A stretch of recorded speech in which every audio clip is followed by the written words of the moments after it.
Now we need the face. Whoa! Excellent. Hey, Mike. Hey guys, how are you? Really good. Really good. How's my level? Okay, good. In general or right now? Well, yeah, let's not talk about that. But, yeah. Yeah, I heard a rumor you play a little loud now and then. Oh, that's another issue. Yeah, it's all right.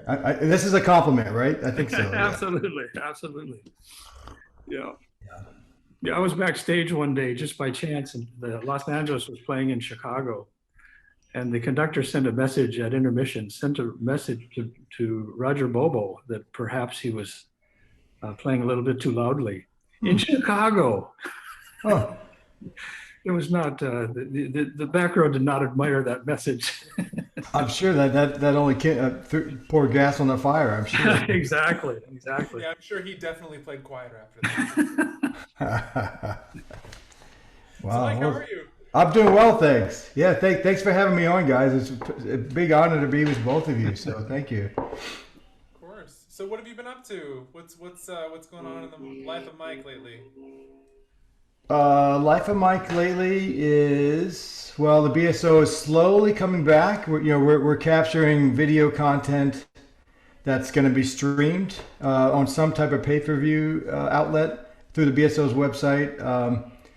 Of course, unlike a lot of orchestras that started back with small productions, we're recording Firebird next week, and this week they're doing Mathis this week, and so they're recording some pretty big works, and so there's a lot of safety protocols in place, a lot of air handling equipment. We're all getting tested twice a week, and it's a very interesting reality. But so that the work side is that my family is all healthy, thankfully. I have 3 daughters, 14 and under, and they're all in remote school. So the house is a busy beehive for sure. And my wife is a private chef, so she's actually back working now, which is great. And so personally, I've had to adapt, as we all have, and I was really resistant, like most people of my generation, I think, are to accepting Zoom lessons as a norm. But I got a new mic and some digital interface stuff, and so I've acquiesced, and I love it. I've gotten to meet people, and now I'd much rather be in person, having some coffee or an adult beverage. But anyway, so I'm getting to meet a lot of people, and that's me. So yeah. Sorry, long answer. I think that's that's a good answer, because I think that's really the upside of the negative era we're in. The upside is that this is the sort of conversation would be, look how long, I think we met way back, but when do we bump into each other? I mean, it's very unlikely with the kind of schedules we keep. So Zoom has really changed that. And now we're talking to people all over the world. Yeah. I'm sure that's what you're really enjoying. Yeah.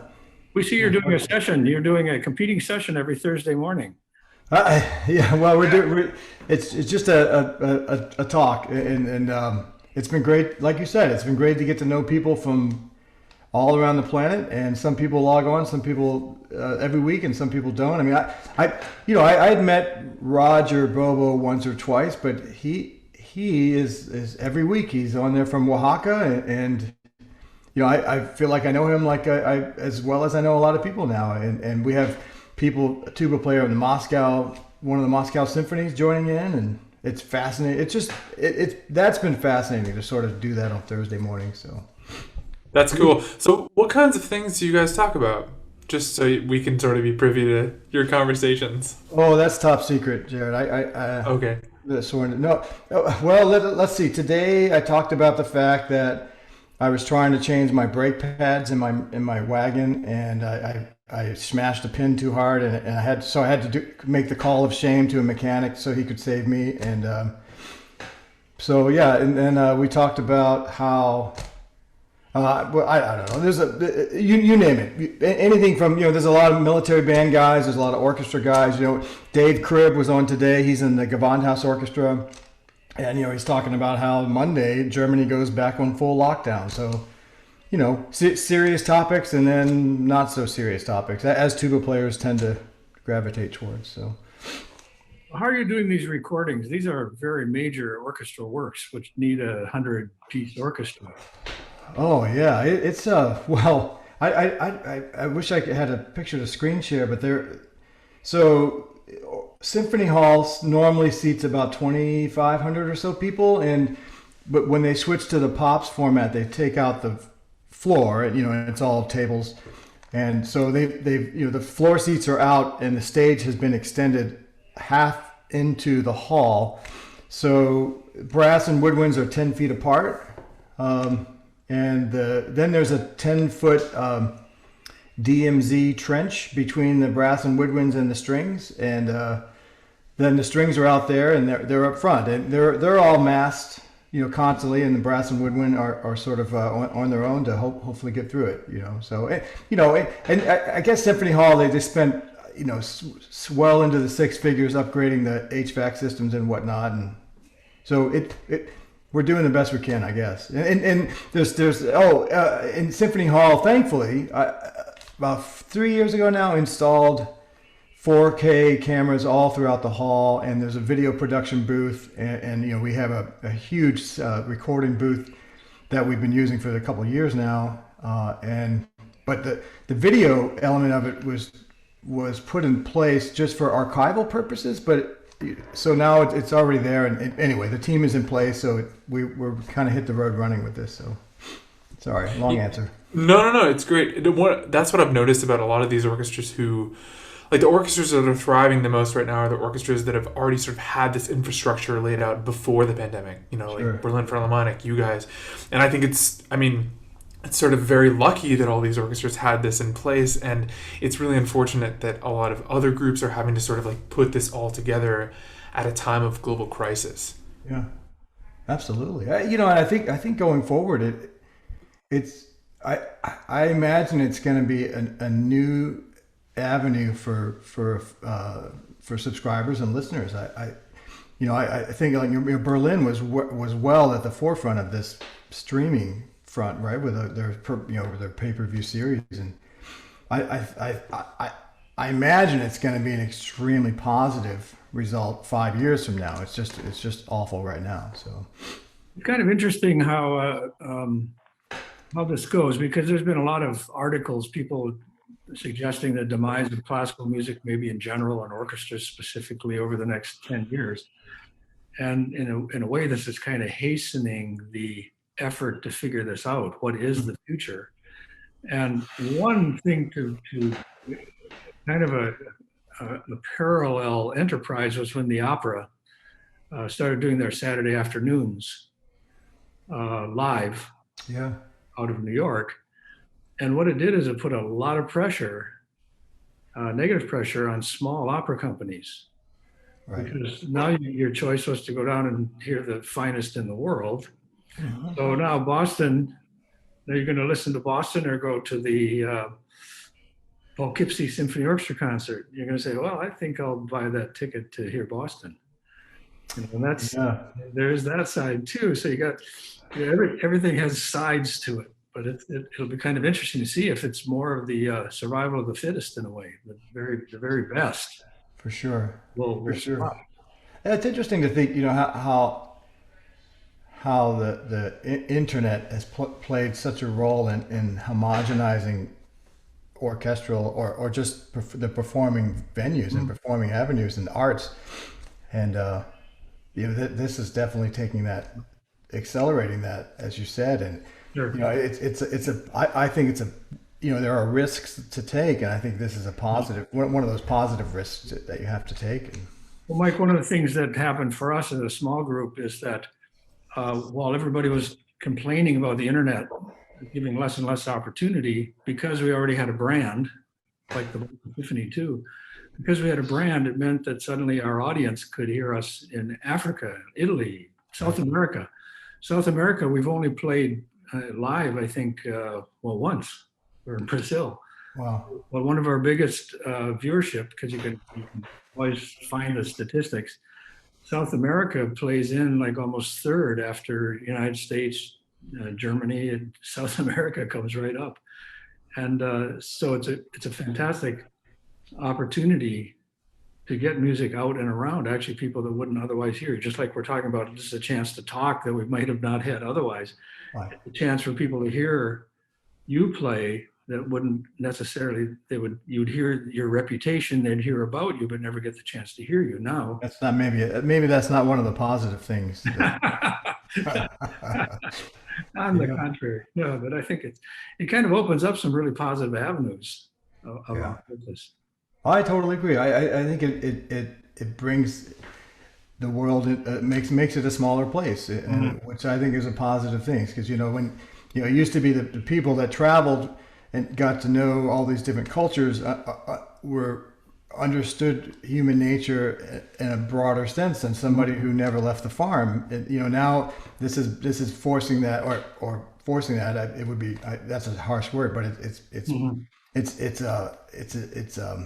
a catalyst to sort of propel that further down the road. So, well, I think that's really a good point. I know politically, if you've been to Russia a couple of times as a performer, or you've been to China a few times as a performer, the political just doesn't make sense. Right.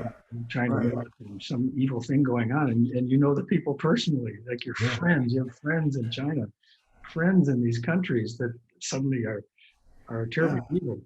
It just seems like perhaps the internet will bring more of that understanding, and that's what you're talking about. I think that's great. It will. It may take some time, but I think it's definitely working for that. So I'm hopeful. What do you think, Jarrett? You're young enough to worry about this. Yeah, Mike, I was going to ask you about more so like, going forward, where you see these technical advancements sort of fitting into both teaching and playing. Like, do you think that, when orchestras come back, that they'll do like live stream only concerts for donors, or, with the same side of the token, like with teaching, do you think that, people will do more Zoom master classes because everybody's sort of been forced to level up their tech setups? Like, where do you see all this sort of advancement fit into our world as we knew it before?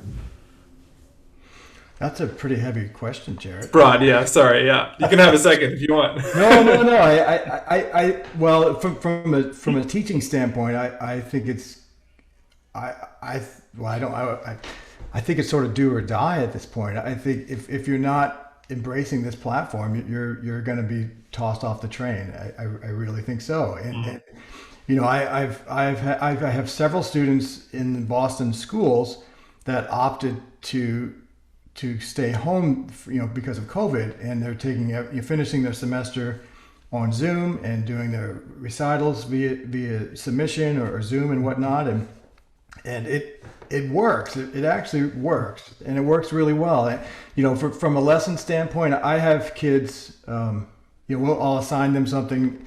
Then the next week, the day before their lesson or the night before, they'll upload what they've been working on to a Google Drive, and then Zoom, we share the screen and we critique it together. And I've really noticed a much faster rate of improvement in people's musicianship because they're listening to themselves all the time now, whereas before they weren't. And as far as changing the stage is, it's going to change the world stage for sure. And accessibility to see everybody and to hear everybody is by far, it's just going to be one click away. And I see that as a positive thing. It is unfortunate that you're not going to, eventually you're not going to have the German teaching style anymore. You're not going to have the American teaching style or the the North American teaching style or the Japanese. It's all going to, the successful people are going to shape music going forward for sure. I guess I'll stick with that. Well, that kind of plays in more in what we've been talking about too, is that more and more you can go to the very top. Let's say Roger Bobo. I remember when I was young, I was trying to get lessons with Harvey Phillips and Sure. Arnold Jacobs. I lived close enough, so that worked out. But Harvey and Bill Bell was still around. Those are pretty difficult things to do. But now think, as you suggested, somebody can write you an email and say, "Can I get some lessons?" And you'll figure out a way to make it happen. Yeah. I have a high school student that I teach in North Carolina now because of this, and his mom called and said, "Hey, I there's this guy Roger Bobo, and my son really wants to study with him, and so I said, well, reach out to him. He's online, and sure enough, he's taking bi-weekly lessons with Roger Bobo online. Wow. Right? What a world. I mean, it's really fantastic. It really is fantastic. Yeah, I agree. So the one thing I worry about for students, I mean, particularly those like college, university students, and my students who are suffering with this, is they're not getting that like ensemble kind of playing right now. Do you think that, I mean, we've made so many advancements already. Do you think that there's some kind of medium that we could have that would be a sort of technological substitution for real life ensemble playing? And if so, what would that look like? No. I don't think so. There's lots of projects that we can all do together with click tracks, and everybody submitting their tracks, and then putting it all together, and which is that's a skill that everybody's going to have going forward, which is great. But the skill set involved in ensemble playing, be it chamber playing or large ensemble, those are real time activities that at least maybe my naive mind, I just can't see a way of replacing that in the technology myself. Yeah. I guess there are some, what is it called, Internet 2 or Internet 3, which is has a lower what's the word, loss rate or whatever or latency. Yeah, latency rate. But even so, it's I think when I taught at Yale, they were just installing that, and it's not quite the same. I can't see it ever being the same. So I'm counting on Elon Musk to come up with the process that we can have a real-time conversation musically. I think it's going to happen.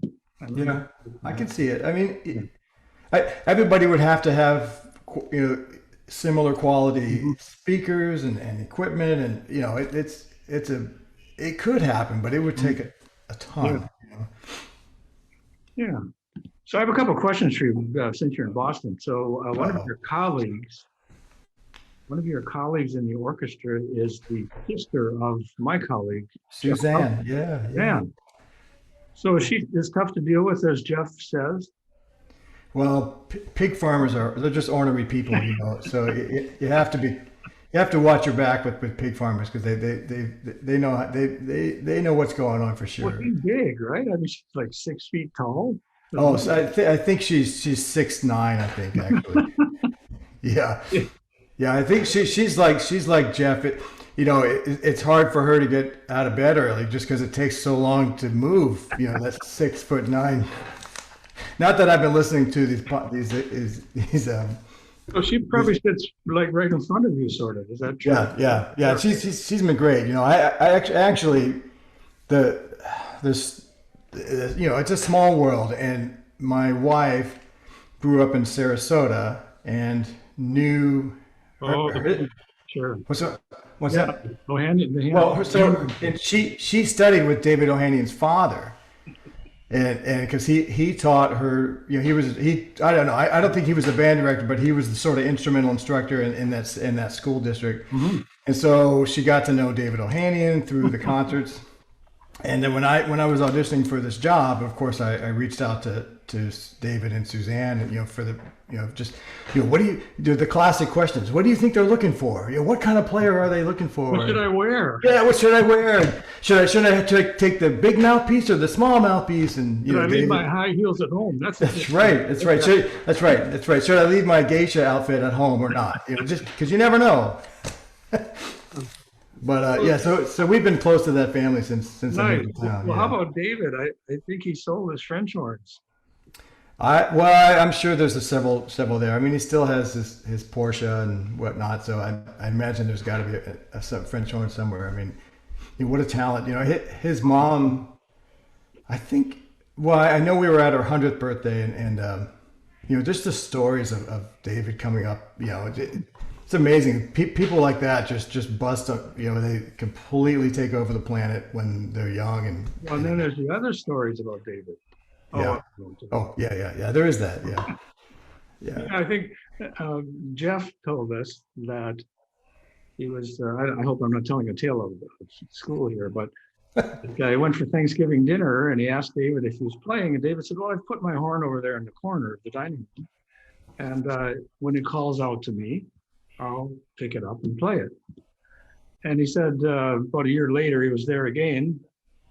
And David, where's the horn? He said, well, it never called out. So I sold it. But David has a lot of other interests, particularly cars. You mentioned Porsche. I mean, he just loves cars. And but a very natural talent. David had an ability that was great for him, but very discouraging for his colleagues. Anything he's ever played once, certainly twice, it's in his brain, memorized. And what a gift! What a gift! Absolutely. Well, he came to you guys from Empire, wasn't his originally Empire, and all those guys, because he was in the BSO at the same time that Rolf Smith, all those guys started here. Norman Bolter, I think, was part of it, and what an amazing small group of brass people that you guys were all chummy with. Is that a Canadian term? Chummy? I think so. Chimo. That's right. Mike, what's your relationship like with brass quintet music? Because I mean, you're so busy. I mean, I've seen some pictures and videos of you doing chamber music, but you probably don't have a lot of time for, chamber music. What's I mean, where does your inspiration lie for brass quintets? How much have you listened to? How much do you get to do it, etc.? Well, I don't want to make an awkward moment, but Chuck, you're one of my heroes from the. Well, we're the same age, I'm sure. No. Pretty much, yeah. But I remember when I was in, I don't know, ninth grade or something like that, or 10th grade. The PBS show came on where you guys were playing Pachelbel Canon, and then I ran out and bought the album with the Canadian Mountie on the front of it, with the medals, and I was always curious about what those medals really were and if whoever chose those particular medals, but.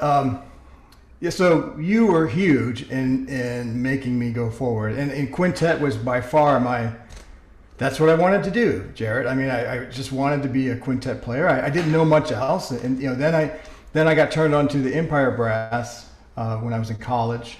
I went to the University of Miami, where Sam had gone, and so he was sort of a legacy there, and I couldn't get enough of it, Jarrett. I could never stop listening to it, and I remember when the Canadian Brass would come through Orlando and play at some church downtown. It was a big first congregational or something like that.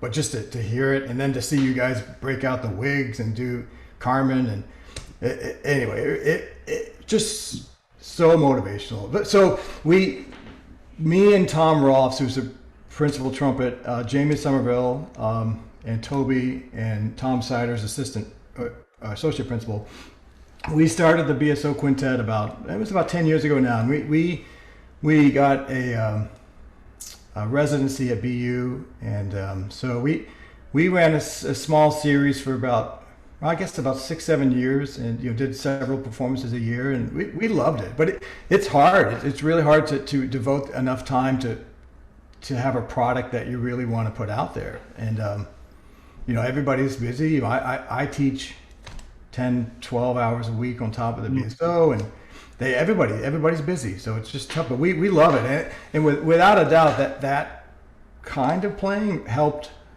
the BSO brass section evolve as well. Because you're listening and you understand, and so I don't know if that answers your question, Jarrett, but I love quintet. I absolutely, actually, that's one of the things we talked about this morning on this Tuba chat was which horn. Do you play the Dellenbach C, the Yamaha 621, or do you do an E flat or F or C? And that was a big discussion. And then we talked about these spin-off groups that came from you guys with Dallas Brass, Rhythm and Brass, Atlantic Brass, and I auditioned for the Boston Brass when I got laid off from Disney, and that's when Andy Hitz won the job, and I got close. I came really close, but it didn't happen. So someday. There's always tomorrow. Well, Disney, were you there when we were there? Because we came down and did some workshops for the Disney band. Were you part of that? I don't think I was at the workshops, but John Ryther, I think, did a couple arrangements for you guys, and so Right. he brought me down. You guys were doing a recording of it might have been a Fats Waller album or something in Clearwater or something, and The Broadway album. Broadway. Luther And so Henderson. I came down and sat in on some sessions. I think that's where we met. And Okay, yeah. you were playing a wonderful old York E flat at the time, if I'm not mistaken. Which I'm still wanting of that horn if it's available. But I cut it up into pieces. good for you. Is that the one that went into the carbon bell? Is that what happened? Actually, it was a small York. It was a York instrument that York never built. It was an E flat bell, Oh, and it turned into a C tuba, which became the prototype for our Canadian brass line of C tubas, oh, nice. which still is. That's my go-to horn, Yeah. which I can't let Jarrett touch because he'll try to steal it. And that's the carbon. That started the carbon, Yeah. which we won't talk too much about carbon, but it's got some wonderful properties, and professional tuba players are afraid to use carbon because they don't want to be seen having to, especially guys that got an orchestra job on a regular tuba, and the conductor looks back and said, "What's that?" Yeah. You're fired. Yeah. Well, people listen with their eyes for sure. Yeah. So there's Well, they're making the carbon fiber cellos and strings and violins now. I guess Lewis and Clark is one of the big brands, and it was started by one of our former cello players, Louis are they Ledina. still around? Because didn't they do some? Jared, you'd know the history. Haven't they been going up and down the rivers here in Canada? Those guys do it in the park. Yes. Yeah, they go way back. Carbon fiber goes way back to the dinosaurs, I think. Yeah. Right. So tell us about Disney, because they had rules and regs. I mean, you couldn't just show up and play a gig. You had to check in, right? Haircuts, Yeah. dress. Yeah. It was a UPS. It was a factory job. I mean, there were 25 full-time tuba players there when I was there, and it was 9 to 5. Tuba players? You're saying really? 25 full-time tuba players in the late 80s, all making a great Wow. salary, full benefits, and I didn't realize it was that huge. yeah, I think they technically were the largest or second largest employer of musicians next to the military. And So what were your gigs like in Disney? Because I remember seeing the band. They used to do a parade every 4 hours or something. You had to do a parade, didn't you? yeah, so my band was the Future Corps, and we were based at Epcot, which is Right. and you guys know the acronym Epcot? Well, they'll be test. You don't need to know it. And just like if you can name the 7 dwarfs. No, I'm not doing that weird. But we did 7 shows a day. We would, there was that big ball at Epcot, like a golf ball looking thing. And so we would march out. There was a 14-piece group, and we would do 7 20-minute shows a day. And we did that 5 days a week, 50 weeks a year. And, by the time I was done, I probably had 15,000 or so performances. Exactly. Yeah. I got a quick Epcot story for you. The Epcot Center there's a Canadian pavilion in Epcot Center. Oh, absolutely. Yeah. And somebody had the brilliant idea. They put the idea together that from Canada, one of the things that has come out of Canada is Canadian brass. So they thought, how about a brass group out in front of Epcot Center? So they formed a group they called the Maple Leaf Brass. Maple Leaf Brass, yeah. So we would get people after concerts, and this was going on for a couple of years, because they talked to us and they got a bunch of our music, and really nice guys. You would come to us and say, "We heard you at dinner." And then at first I'd say, "Well, that's thinking, but that really wasn't us. It was another group." And then it dawned on me. Okay, well, did you enjoy it? And I'd say, oh yes. Oh well, thank you very much. There you go. Why ruin the? Yeah, it was. That was the Maple Leaf Brass. I don't know if they were still going when you were there, but that was. They were, yeah. That was John Ryther's group, and yeah, okay. they were still going strong, yeah. Well, apparently, it was a really great group because people kept telling us how wonderful we sounded. Yeah. Well, that was a funny group. They had the white, like a white safari with a pith helmet and red sneakers. So yeah, very very similar. Yeah, John Ryther and all those the whole group came from Cal State Long Beach, and then they moved them over to Florida. So Well, one of our former colleagues, Ryan Anthony, of course, was a Disneyland Right. in Los Angeles as a kid. He was still in high school playing with his brother's group, and they were doing the Disney things. And he told me that he learned a lot. One about making sure that you're always smiling, Always. always happy, smiling, and your hair Yeah. doesn't go below the collar. Yep. No mustache No back then. facial hair, right? Yep. It's Yeah. perfect. So that's the same rules we have here at Canadian. Well, maybe not all of those, but Well, there's a lot of those are invaluable life lessons, Yeah. So, yeah. yeah, I mean, something, classical musicians tend to forget to remember a lot of these things, which is performers, you're out in front of a public and they're there. They've gone to a lot of effort to come and hear you play. I'm sure you think this when you're in the symphony hall. Somebody had to get in their car, drive to the hall, trouble parking, the weather's probably bad, check their coat, stand in lines, and sit down and play. Now, they've made the effort, and now it's up to the musician to turn around and say, okay, fair deal. Like, right. we're here to work together, and Yeah. we want you to be happy at the end. We want to take you through a lot of moods and changes and make sure this was an interesting night, and you go home and say, boy, that was really worth it. I don't even remember standing in line, stuff like that. Yeah. Absolutely. Yeah.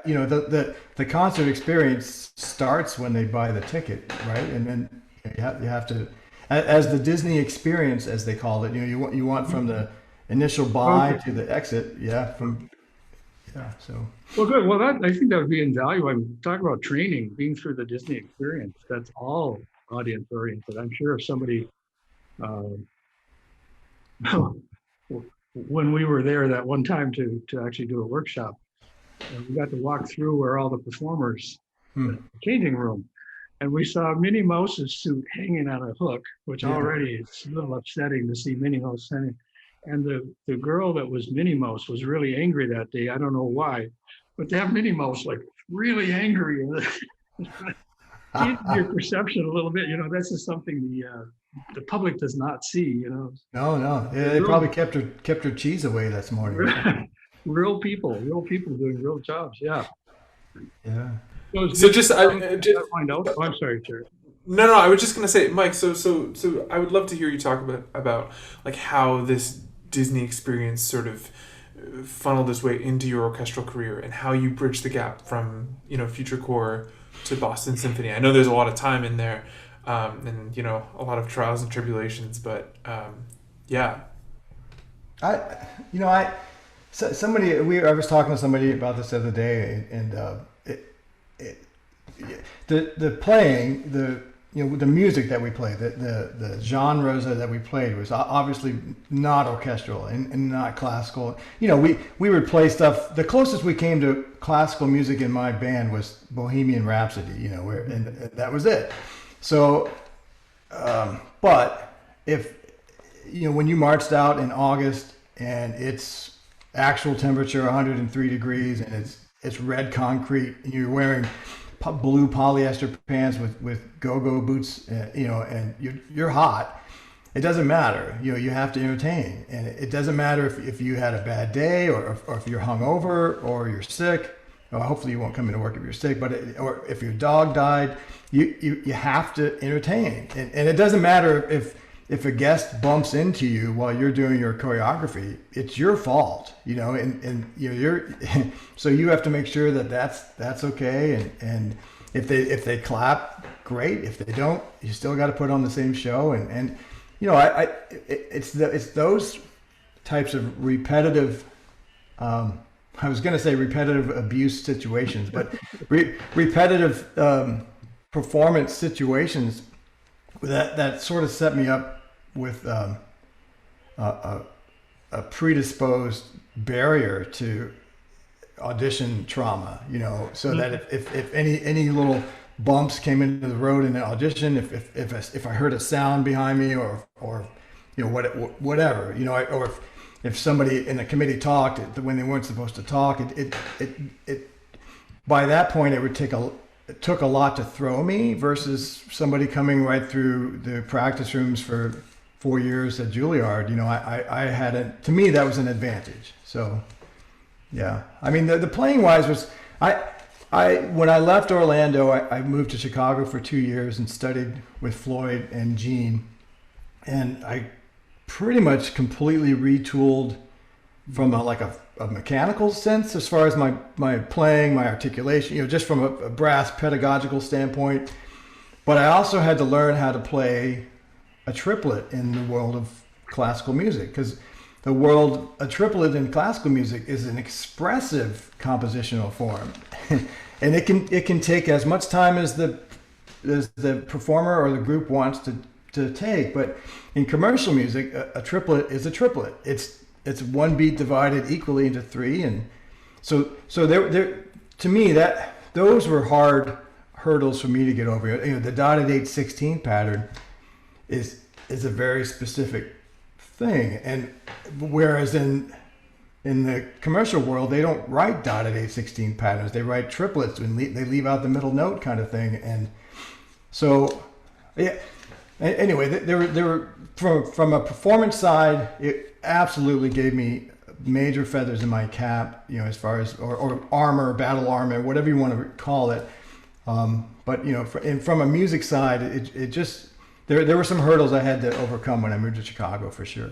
So I'm going down a rabbit hole here. Sorry. No, it's really great to hear. Sort of like a little bit of a tangent. I'm wondering if you can kind of like talk about sort of like the life that students have to live right now. I have one student particularly who's sort of dealing with some real like motivation issues, and he's just like really having trouble like motivating himself to get into the practice room and get his work done. I'm wondering if you can like sort of talk about tips that you give your students to stay motivated in times when it's sort of tough to see something at the end of the tunnel, and also maybe stuff that's worked for you in the past as well. Yeah. COVID or not, motivation doesn't come in wheelbarrows. It's sort of there's a parade of wheelbarrows carrying motivation down the street when you don't need it, when you're feeling motivated, but when you need it, it's not there. And and these are trying times, but in all regard, I'm assuming that this student of yours or anybody that's in COVID right now probably has a lot more time on their hands now per day on average than they would in a normal, life situation. And the harsh reality is that somebody somewhere else in the same moment in time is practicing for that same audition that you're going to take, not next year, but 8 years from now. And you're not going to catch up. You can only sort of tag along if you start practicing now, and you just hope that you're the one doing the practicing and that somebody else is sitting there not having the motivation. Life is temporary, and you sort of have to.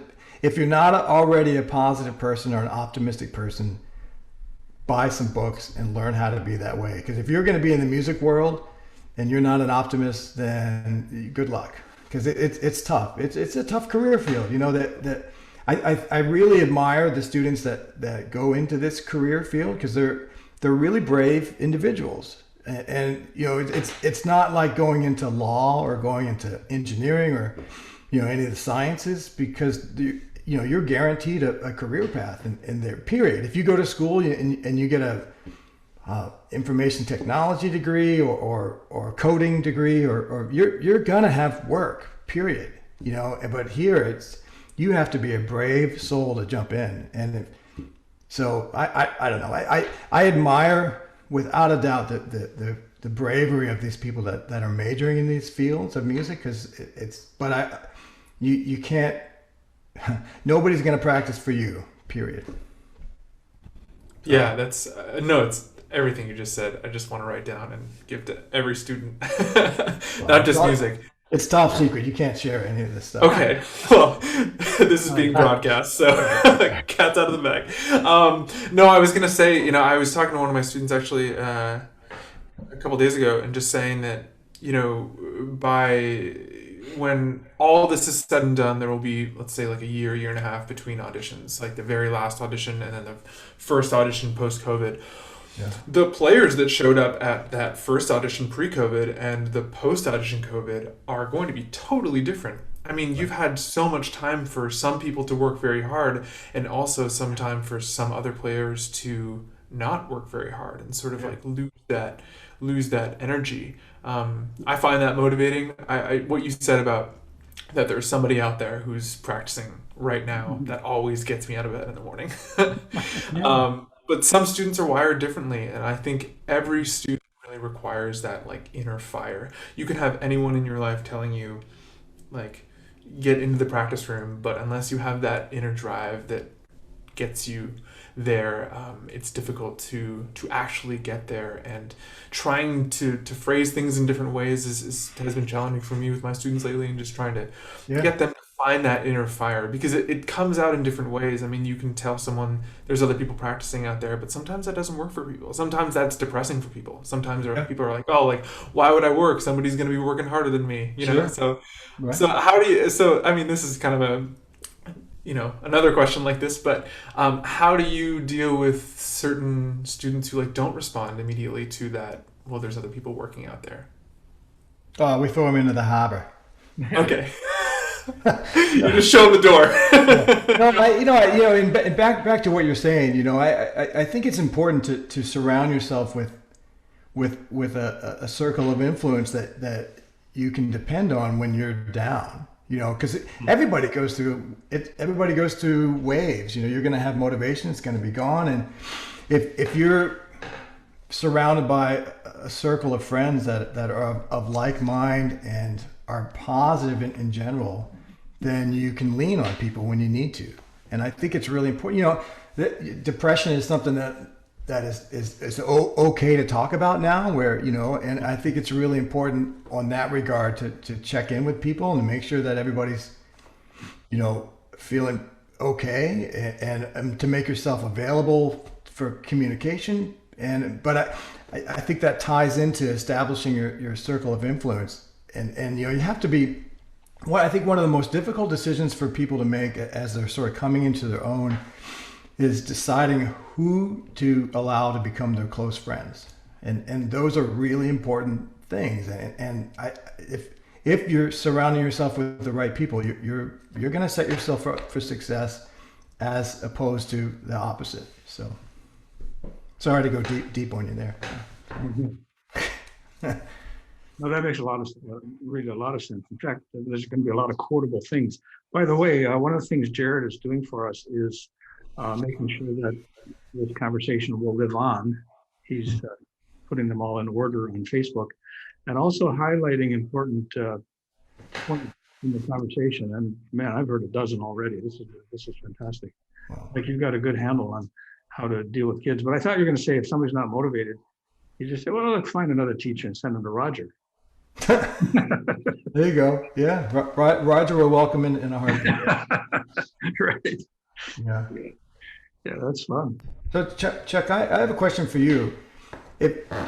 I'm assuming now you're from Rhinelander, right? So my mom is from Upper Michigan, so you guys are pretty much probably part of the same gene pool, and I assume you've got to be a Packer fan then, right? I mean, well, don't I wish I'd bought one of those tickets that they're so hard to come by, you hand them down through generations. Sure. Yeah. Well, I've sort of lost it now, especially when they never built a stadium. I mean, they're out there in minus 40-degree weather. Rooting. It's crazy. It's crazy. Yeah. I do have my own personal cheese head. Oh, good. Okay. All right. So I can prove it. All right. Yeah, that's a long time ago. Now it's the Grey Cup up here in Canada. Sure. It's actually it's a bigger game here because we have a longer field. Right. We have an extra. We have a 55-yard line. And is that because there's just more land available up there? Well, I think that's part of it. And also, I think they're more outdoorsy here. People run more, so it makes a lot of flannel. A lot of flannels available. So down in Florida, you probably didn't play much football, though. Well, football meaning the pigskin football. Well, Yeah. Yeah. Well, no. I mean, I was a band geek. You're not going European on that No, football. no, no, no. Well, for a second there, I hiccuped. See, that's the problem with the Zoom. But no, I played football with friends on the weekends, but that was it. So, yeah. Don't run into anything like a post, right? Because No. well, growing up in Florida, that's a whole different social stratosphere down there. Especially Yeah. Orlando, middle. You're close to the north and you're close to the south. Yeah. If you go north, you're going further south, and if you go south, you're going further north. Yeah. Yeah. Yeah. Absolutely. Yeah. That's a So good how one. different is the? I mean, without getting too technical, I mean, I don't want to turn this into a forum, but the social, like, how different was it? Like moving, like especially Chicago, going from Florida to Chicago is a big jump. Going from Orlando to Chicago, it's a big change. Well, yeah. I mean, yeah. So at Disney, we sort of had our own little universe, right? And they were all just incredible players. I mean, Chris Olka, who's in Cincinnati now, was there. Willie Clark is in one of the Air Force bands. Mark Thiel's in the Marine band, and it was just loaded with great players. And I was out of 25, I was ranked 26. So but I got through it. But we never really looked outside of our pond, So I didn't really understand the game outside of that arena. And I mean, to the point, to this point, nobody played F tuba. I didn't even know what an F tuba looked like, because if you played an F tuba, it was sort of the cop out horn, because you couldn't play it on a C. So why would anybody want to play it on F if you could play it on? That was the mentality, And I was 30 years old when I played my first F tuba. So there was some big changes moving to Chicago, but from a social standpoint, Orlando is pretty. I mean, I know only one native Floridian in Orlando, because everybody's a transplant. Everybody moves down, and so it's a very neutral, Right. homogenized kind of culture. And moving to, go ahead. Oh, did you get to know our Canadian luminary down there, Terry Warburton? Oh yeah, quite well. Yeah. Yeah, he's a Toronto guy, but he's actually more Floridian than anybody. He is Floridian He- to the T. Yeah. Dangerous Yeah. Floridian, but he makes great mouthpieces. Yeah. Yeah, we knew him up here in Toronto. He had a nice business going here when we were first starting out, and we were all playing Warburton, this and that. And then he decided to move, and we kept pretty close touch over the years. But yeah, he's very talented. Yeah. Very Great talented. craftsman. Yeah, I guess one of his latest things is the buzz thing. I forget what he calls it, but anyway, he seems to be doing really well with all of his stuff. And I think his factory actually burnt down 3 years ago, Right, but yeah. he's completely recovered, and so doing really well. Yeah, I see he completely recovered except the Arnold Jacobs mouthpiece we were making with him. Oh, all right. But that's all right. Bob Tucci is doing it in New York, in Munich. Gotcha. We're in good shape. Good shape. Well, Chicago was almost the same feeling as Florida, because people were very nice in Chicago. You can look at somebody in the eye walking down Wabash or Adams, and people will smile and say, "How are you doing?" But in Boston, that was a big cultural shock, because you don't look at people here. If you approach a rotary or a traffic circle, whatever you call them, or intersection, you never look another driver in the eye, because that only shows weakness. So it's a very different thing up here. And if you're not 6 generations in, you're a suspect. So, Well, our friend and colleague who used to be in the Boston Symphony, Charlie Schluter, I think he had that attitude towards conductors. yeah, Yeah, never make eye contact. that's right. That's They'll right. try to quiet you down. Yeah, Was absolutely. Charlie around? Is he still in the? He's still around. Yeah, he has a place out here in the Berkshires and back in Boston, and we see him occasionally. Yeah. Nice. Well, Charlie Schluter, for people that are listening or watching in, he was colleagues with Gene Watts in Milwaukee Symphony way back. Oh, They were- I didn't know that. Wow. And then Charlie played with the loudest horn player in the world, Phil Myers, in Minnesota together. And then we had them both on recordings when we did the Philadelphia and New York recordings. So they were both there, and it was like reuniting these two monster players. And the reports from Boston, the Symphony Hall is a very, very good, it's like a European hall. It's very touch sensitive to the sound, very beautiful. And Charlie was just like 10 houses, and he just dominate that hall. And I don't think it was always appreciated, but what a monster. Yeah, great player. One of my favorite Schluter moments was when I think it was Kurt Masur conducting, and Charlie was playing something and played it fine, and Masur stops rehearsal and says, "Mr. Schluter, this is a universal symbol." And yeah, so anyway. Probably only encouraged him. Yeah, I'm sure. Right. That's the trouble with brass players, I'm sure, for conductors. Any comment is just encouraging. It doesn't matter what you say, positive, negative, upside down, just brings out more. Just brings out more. Yeah. It's the tone. Place, actually, musically, the New England Conservatory is top notch, really. We were talking about that just before you joined. You are aware that Canadian Brass has a doctorate from the New England Conservatory? Sorry, say that one more time. Doctorate from the New England Conservatory. Well, I know that you have your doctorate from. No, but we have one from New England. I'm sure it's in the. Oh, no, I didn't know that, honestly. It's not in the main lobby of the New England. Outrageous! It must be. It must be. I think it's. I think it's actually spray painted on the back of the Beethoven statue. Actually. Well, we did. We got it. Both Gene and David. Wow. Had gone to New England Conservatory. So when we did get the award, I guess it's an award. No, I guess it was so that we'd play a concert for free. I'm not sure which award or one of those command performances. Yeah. But David gave a very eloquent speech, and I hope they have that on the wall, like like a document, like the Declaration of Independence. It should be the Ohanian. It'll be there tomorrow, Chuck. I'm sorry we let you down. Well, we hit Boston. Gene had been talking about New England for years, Gene Watts. He'd been talking about what a great school it was. He was so excited he was going to show me the school. So we took the walk from wherever our hotel was, wherever on the bay or something. We walk, come up to the main entrance, and Gene's so excited. And we go in the front door, and the guard says, "Stop there, please. Did you get permission to come in here?" "Well, no, but I just wanted to show." "No, you can't come in." So that was it. Yeah. The security has gotten so tight. I mean, it's almost to a retina scan now at this point. Right.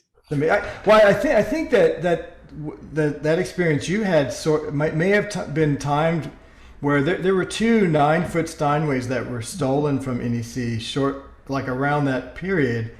That a piano moving truck pulled up and just took them, and nobody asked questions. And so I think that's when they started ramping up security. So. Yeah, you're not suggesting that was us? No. Oh, okay. No. Two guys in the truck. Couldn't be. Yeah. I was going to say, I know where they are. They're in Toronto. Yeah. Well, Mike, this has really been fun to talk to you. Really nice. Pleasure. Thanks for all you've done. I got it. I was just listening the other day to that Goldberg variation recording you guys did. I don't know, 5-10 years ago now, and boy, it's just stunning, just fantastic playing. It's amazing. Just the quality just never does anything but keep going up. So congratulations. Thanks for mentioning that one. The award we think we liked the most was it's the German Echo Award, which is their equivalent of the Grammy. And that particular recording got the Echo Award, taking Bach on brass instruments back to Germany. Yeah, getting an award. We felt that was kind of a what do they call it? Defining moment for brass. Sure. Take brass back into Germany with an album like that. Well, thanks for mentioning that. Yeah. So, I'm sorry we can't hear you at Disney, and we won't be seeing you in Chicago, but hopefully in Boston. Yes, please. That'd be great. Yeah, thanks a lot, Mike. This has been really nice. Oh, my pleasure, guys. Absolute honor to work with both of you guys, and so it's been great to watch this whole series. Thanks for putting this together. Okay, thanks, Mike. Of course, our pleasure. Great. Stay in touch. All right. Take care. Ciao, guys. Bye-bye. Bye. Bye.